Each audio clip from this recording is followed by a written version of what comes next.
So I actually read 8 Christian books last year.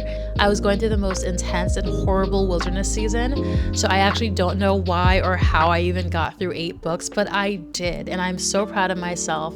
So proud, in fact, that my goal this year is to read 16 books. So I have read so far 4 books and I'm on number 5, and I would actually love to recommend these books to you. They're Christian books. They're from great authors. They're actually a really great read. They're fun in a strange way in that it feels like you're listening to a friend and having dialogue in your mind back to a friend. And it's really actually helpful. It really helped me through the final parts of my wilderness season, just get through it and know that I wasn't alone in a wilderness season, that people have actually gone through wilderness experiences too. It's not just me. I think depression and anxiety and going through wilderness seasons can be a really isolating experience. And so reading these books that are specific to just growth in the Lord and going through the valley and going through spiritual darkness is really helpful. It's a really helpful aid, and I actually wanted to share that with you. The first book up, which is actually my favorite book, which is actually from a pastor whose church I started going to when I came back from living in San Diego here in New York, is from Timothy Keller. He is a world-renowned pastor and church planter and author and so much more. May he rest in peace. But he has written a few of my favorite Christian books so far, one of them being The Meaning of Marriage, which I read last year. But this year I read Walking with God Through Pain and Suffering by Timothy Keller, and oh my gosh, this is the most incredible. I mean, honestly, I've read so many books in my life. I was always such a bookish girl growing up, but this is the most incredible nonfiction book I have ever read. Truly, it is just powerful and moving and devastating and informative and thunderous, and just you hear God so loudly through every single line of every single page, and it's just so clear why so many loved Timothy Keller so much and still love him to this day and will always love him. He is a gifted human being and just such a man after God's own heart, and it shows in his work, and it especially shows in Walking with God Through Pain and Suffering. I highly recommend this book to you before, during, and after a storm of a wilderness season, because sometimes we can feel resistant to actually reading self-help books, but this is so much more than a self-help book. I wouldn't even consider Christian nonfiction to be self-help as much as it is like a deep dive into God's heart from other perspectives of people who may be theologians, who may really have something crucial to offer that you may know but not may have verbalized or are looking at in your own life. And it's just mastery. He's a complete master of his craft. And this book really just gave me a different perspective on my own suffering. There are some hard truths in there, as there should be in any good faith-based book. There should be hard truths, but it's only out of love because it comes from God's heart. It comes from the Gospels. It comes from Scripture. And I just think I have no words, honestly, to describe this book other than please go out and get it. It is beyond. It's just so incredible. It's so good. Next book is Wholehearted Love by Stephanie and Caleb Ruse. So Wholehearted Love is a beautiful nonfiction book. It was really helpful in a way I wasn't expecting for that very end bit of my wilderness season. And I just needed that final push. And this was that book. This was my final push book, whereas Walking with God Through Pain and Suffering by Tim Keller was my after the fact, after the wilderness season, looking back on what was that even book. So again, Walking with God is a good beginning, middle, or end of a wilderness season, where I think Wholehearted Love is a good at the end of a wilderness season book, when you're still kind of in it, but you're not out of it yet.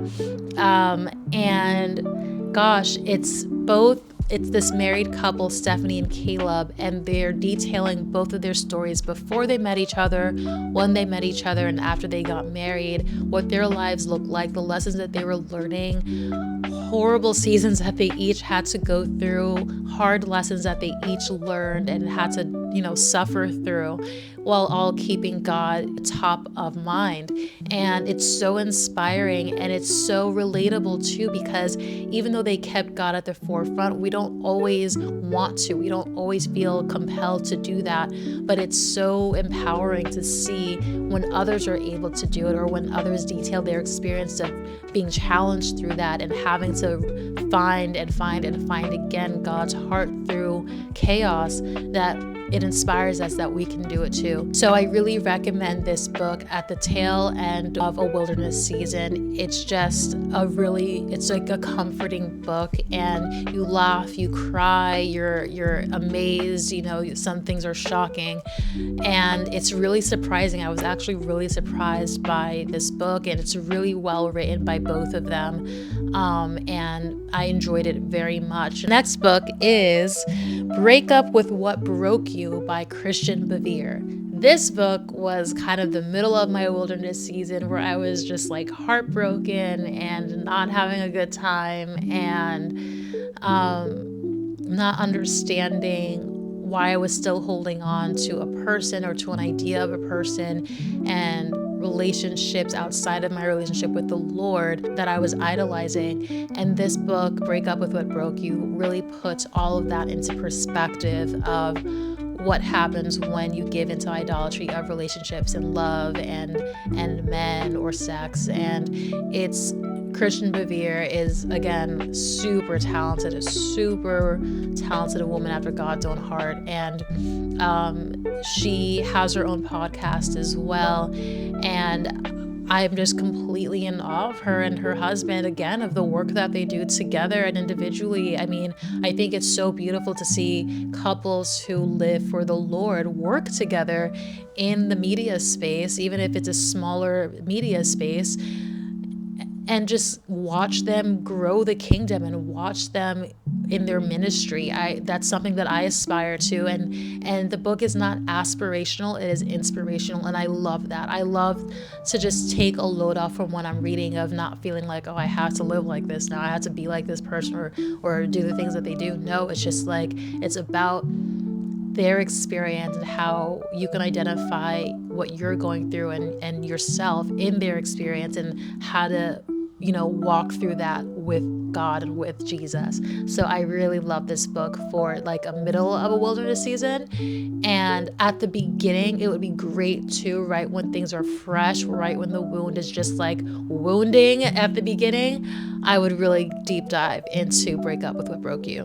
The fifth book that I'm actually in now, A.W. Tozer, God's Pursuit of Man. So far, I'm only about 50 pages in, and I would say, again, this book is really just like bam, bam, doesn't hold any punches. It is just full throttle into God's full majesty of real, truthful deep diving of the gospel and what it says about, living for yourself rather than living for the kingdom, and what it means to choose yourself over choosing God, and how that is not sustainable. And I love that so much. That is the premise of the mental health counseling work that I do.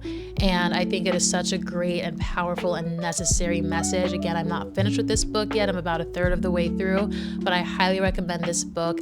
It's not really a wilderness season book. It's really more of a check yourself before you wreck yourself book.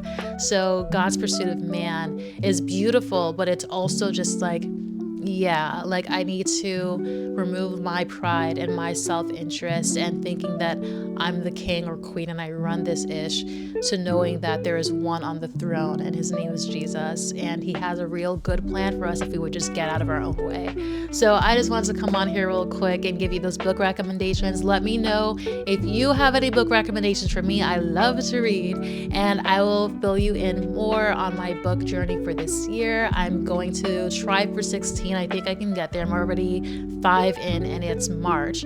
So yeah, we'll see how that goes. And again, put your book recommendations for me down below. Bye.